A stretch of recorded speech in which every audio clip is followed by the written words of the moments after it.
जब एक बर्फ के टुकड़े के ऊपर दूसरा बर्फ का टुकड़ा रखा जाता है तो बहुत ही आसानी से ये दोनों टुकड़े आपस में जुड़ जाते हैं। जबकि अगर आप कोई भी दूसरा टुकड़ा लें किसी भी धातु का या लकड़ी का, वो टुकड़े दूसरे टुकड़े से आपस में नहीं जुड़ते हैं। तो ऐसा क्या कारण होता है कि बर्फ के टुकड़े जुड़ जाते हैं लेकिन दूसरे कोई भी धातु के या लकड़ी के टुकड़े आपस में नहीं जुड़ते हैं? इसके पीछे क्या साइंस है, इसी पे आज हम डिटेल से बात करने वाले हैं। तो वीडियो को स्टार्ट करने से पहले आप सभी लोगों से रिक्वेस्ट है, अगर अभी तक आपने हमारे चैनल को सब्सक्राइब नहीं किया तो प्लीज सब्सक्राइब करें, साथ में बेल आइकन को प्रेस करें, क्योंकि यहाँ पे आपको ऐसे ही रेगुलर वीडियो मिलते रहेंगे। तो बिना देर किए करते हैं आज का वीडियो स्टार्ट।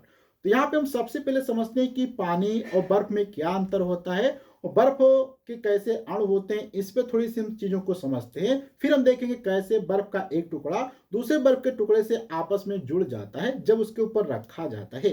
तो यहाँ पे सबसे पहले आपको समझना पड़ेगा कि पानी और बर्फ में क्या डिफरेंस होता है। तो यहाँ पे अगर हम सामान्य बात करें तो वाटर जो भी होता है उसके यहाँ पे सपोज करो मैंने एक व्हीकल ले लिया है। इस व्हीकल के हम अंदर हम क्या करते हैं, यहाँ पे पानी को कुछ रख देते हैं। तो यहाँ पे अब जैसे यहाँ पे पानी को आप रखेंगे तो पानी के अणु जो होते हैं थोड़ा सा यहाँ पे इस प्रकार से अणुओं के बीच की दूरी होती है, जो कि यहाँ पे मैं आपको दिखा देता हूँ। ये क्या है, अणुओं के बीच की दूरी यहाँ पे हो जाती है। तो ये अणु यहाँ पे आप देखेंगे थोड़ा सा पास पास में है, जो कि ये अणु आप देख सकते हैं H2O अर्थात पानी के जो अणु होते हैं उसमें हाइड्रोजन और ऑक्सीजन पाया जाता है, जिसको यहाँ पे H2O से लिख सकते हैं। वहीं पे मैं क्या करता हूँ, थोड़ा सा बर्फ की अगर बात करें तो बर्फ का टुकड़ा ही यहाँ पे हम ले लेते हैं कि बर्फ के टुकड़े को हम यहाँ पे क्यूब के रूप में बना देते हैं। ये क्या हो जाएगा, हमारा यहाँ पे बर्फ का टुकड़ा हो जाएगा, जो कि यहाँ पे आप देख सकते हैं।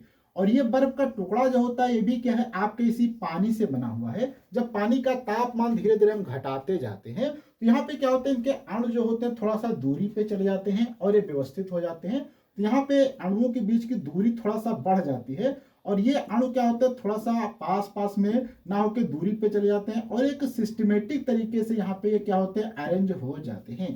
तो यहाँ पे आपका बर्फ बन गया। इतना तो समझ में आ जाता है कि कैसे पानी से बर्फ बनता है।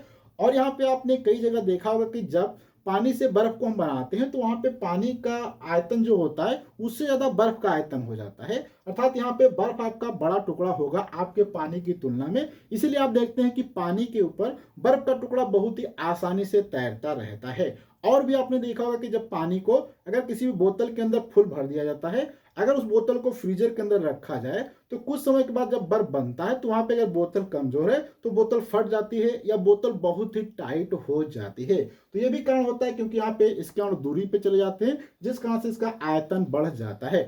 अब यहाँ पे जो मेन हमारा यहाँ पे मुद्दा था कि कैसे एक बर्फ का टुकड़ा दूसरे बर्फ के टुकड़े पे जम जाता है। इसके लिए यहाँ पे हम क्या करते हैं, दो बर्फ के टुकड़े पहले ले लेते हैं। सपोज करो यहाँ पे एक रेड कलर से मैं एक बर्फ का टुकड़ा यहाँ पे ले लेता हूँ, जो कि यहाँ पे ये आपको बर्फ का टुकड़ा दिखाई दे रहा होगा। इस प्रकार से ये बर्फ का टुकड़ा यहाँ पे मैंने ले लिया है। तो ये बर्फ का एक टुकड़ा हो जाएगा और इसी के ऊपर हम क्या करने वाले हैं, एक दूसरा बर्फ का टुकड़ा लेने वाले हैं। तो सेम यहीं पे हम क्या करेंगे, एक दूसरा बर्फ का टुकड़ा ले लेंगे। तो सेम ऐसा यहाँ पे हम बनाने वाले हैं। तो यहाँ पे आपके से ये बर्फ का टुकड़ा का कलर मैंने क्या है थोड़ा सा चेंज कर दिया है। तो ये यहाँ पे बर्फ का आपका टुकड़ा एक दूसरा हो जाएगा। इस टुकड़े को भी यहाँ पे हम रखते हैं, ठीक, क्या करेंगे, इस टुकड़े को भी इसी के ऊपर मैंने रख दिया है। इसको आप समझ सकते हैं कि जैसे एक मान लो ये हमारे पास एक मार्कर होता, इस मार्कर के ऊपर हम यहाँ पे इसको रख देते। अब यहाँ पे रखने पे क्या होगा, आप ध्यान से समझेंगे। जब एक बर्फ का टुकड़ा दूसरे बर्फ के टुकड़े पे आएगा तो यहाँ पे क्या होता है, दाब मान बढ़ जाता है। क्या होता है, दाब यहाँ पे बढ़ेगा, क्योंकि आप देखेंगे जब इस पे रखा जाएगा कुछ ना कुछ इसका द्रव्यमान होगा, इस वाले का कुछ ना कुछ यहाँ पे क्या होगा, द्रव्यमान होगा। मान लो m है, यहाँ पे गुरुत्वाकर्षण बल नीचे की तरफ कार्य कर रहा होगा, अर्थात यहाँ पे पूरा का पूरा इसके ऊपर एक बल नीचे की तरफ कार्य कर रहा होगा, जो कि इसके द्रव्यमान और इसके जो होता है गुरुत्वाकर्षण के प्रोडक्ट के बराबर होगा, जो कि यहाँ पे F बराबर mg हो जाता है। अब ये F बराबर mg के कारण इस पे बल लग रहा है और ये बल किस पे रुक रहा है, क्योंकि इस वाले ब्लॉक के कारण ये बल रुक रहा है। अर्थात ये ब्लॉक, जैसे कि सपोज करो यहाँ पे हमारे पास ये मोबाइल था, इस मोबाइल के ऊपर ये अगर मैं माउस रख देता हूँ तो माउस पे क्या गुरुत्वाकर्षण बल लग रहा होगा, जिसके कारण ये नीचे की तरफ आ रहा होगा। लेकिन ये वाला यहाँ पे इसको चीज क्या है, मोबाइल की हमारी ये प्लेट रोकने की कोशिश कर रही होगी, जिस कारण से क्या होगा, इसके ऊपर एक दबाव बन जाएगा। क्योंकि हम सभी जानते हैं जब बल को जब होता है किसी एरिया के ऊपर जब कार्य करता है तो क्या हो जाता है, आपका प्रेशर हो जाता है, अर्थात यहाँ पे क्या है, एक दाब लग रहा होगा। और हम जानते हैं जब भी बर्फ के ऊपर थोड़ा सा अगर दबाव लगाया जाता है तो वहां पे क्या होता है कि उसका जो द्रव अर्थात उसका जो यहाँ पे गलनांक होता है वो घट जाता है। गलनांक क्या होता है ये भी आप समझ सकते हैं। जैसे कि ये बर्फ है, ये जब बर्फ क्या होता है अर्थात यहीं पे अगर आप समझे, ये जो आपका आइस है, आइस से अगर ये वाटर के अंदर कन्वर्ट होता है तो इसको हम क्या कहते हैं, मेल्टिंग कहते हैं। क्या कहा जाता है, मेल्टिंग कहा जाता है, अर्थात ये मेल्ट हो रहा है। और ये जब पानी से बर्फ बनता है तो इसे हम क्या कहते हैं, फ्रीजिंग कहा जाता है, अर्थात यहाँ पे क्या है, ये फ्रीज हो रहा है। तो ये जब इधर से इधर जाता है तो कितने तापमान पे होता है, वो कुछ तापमान रहता है और कुछ यहाँ पे इसका क्या होता है, दाब होता है। तो अगर दाबमान यहाँ पे जब बढ़ा दिया जाता है, अर्थात मेल्टिंग पॉइंट यहाँ पे समझ करो कि मेल्टिंग पॉइंट यहाँ पे इसका P है, ठीक। मेल्टिंग पॉइंट को हम T से लिखते हैं। तो मेल्टिंग पॉइंट यहाँ पे क्या होता है, अगर आप प्रेशर को बढ़ा देंगे, क्या करेंगे, प्रेशर बढ़ा देंगे तो मेल्टिंग पॉइंट घट जाता है। तो जिस कारण से ये दोनों जो यहाँ पे सरफेस होती हैं जो आपस में टच करती हैं, उनके बीच में क्या होता है, यहाँ पे दाब बढ़ने से मेल्टिंग पॉइंट घट जाता है। और मेल्टिंग पॉइंट घट जाता है तो आसानी से वहां की चीजें क्या पिघल जाती हैं। लेकिन पिघलने के बाद होता ये है कि यहाँ पे आप देखेंगे जब ये लेयर दोनों पिघलेंगी तो यहाँ पे जैसे कि यही आप देख सकते हैं, जैसे कि इसके ऊपर हमारा मोबाइल रखा है, एक ये मान लो है यहाँ पे, एक ये, तो यहाँ पे जो इसके बीच का पार्ट जो है, इसके बर्फ का जो है, इस नीचे वाले के इसके बीच में जो पानी के अंदर कन्वर्ट हुआ होगा, लेकिन वहां पे तापमान कितना होगा, तापमान तो सेम रहेगा, जिसलिए वो फिर से क्या हो जाते हैं, फ्रीज हो जाते हैं, अर्थात फिर से क्या हो जाते हैं, फ्रीज हो जाते हैं। जिस कारण से यहाँ पे आप देखेंगे कि यहाँ पे फिर से फ्रीज हो जाते हैं और जम जाते हैं, जिससे आपस में क्या होता है, दोनों ज्वाइंट हो जाते हैं। वहीं पे एक इसका और अच्छा एग्जांपल आप ले सकते हैं, जैसे कि मान लो आपके पास यहाँ पे ये आइस का ब्लॉक है, मैंने इसको थोड़ा सा क्या कर दिया, एक रेक्टेंगुलर फॉर्म दे दिया है। तो यहाँ पे आइस का अगर आपके पास कोई ब्लॉक है, इस ब्लॉक को हमने यहाँ पे क्या है, रख दिया है। तो ये आइस का ब्लॉक यहाँ पे रखा है। इसके लिए यहाँ पे मैंने थोड़ा सा इस प्रकार से सपोर्टिंग पार्ट यहाँ पे लगा दिए हैं, तो एक इधर पार्ट लगा दिया, एक यहाँ पे। अब यहाँ से आप क्या करना है, एक आपको पतला सा धागा ले लेना है या कोई पतला सा वायर ले लेना है।